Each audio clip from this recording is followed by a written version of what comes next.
চট্টগ্রামের মিরসরে ২৫০ বছরের পুরনো ঐতিহ্যবাহী ইছামতীর মেলা বসেছে। এই মেলাকে ঘিরে মানুষের মিলন মেলায় পরিণত হয়েছে গোবিন্দপুর গ্রাম।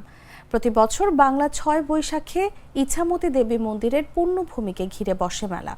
পূজা আর প্রাচীনকালের মেলাকে ঘিরে এখন আর শুধু ধর্মীয় আনুষ্ঠানিকতা নয়, এক সর্বজনীন সাংস্কৃতিক উৎসবের রূপ নিয়েছে। মেলা উপলক্ষে দেশের বিভিন্ন জেলা উপজেলা থেকে শতাধিক দোকানি তাদের নানা রকমের পণ্য নিয়ে হাজির হন। মাটির তৈরি নানান খেলনা ও শিল্পকর্ম, বাঁশ, বেত, কাঠ, শঙ্খ, লোহা এবং গ্রামীণ হস্তশিল্পের বাহারি পণ্য যেন ফিরে নিয়ে যায় লোকজ ঐতিহ্যের অতীত দিনে। এছাড়া মেলায় নানা দোকানে শিশুদের জন্য খেলনা, প্রয়োজনীয় আসবাবপত্র এবং গ্রামীণ খাদ্যের পসরা বসে।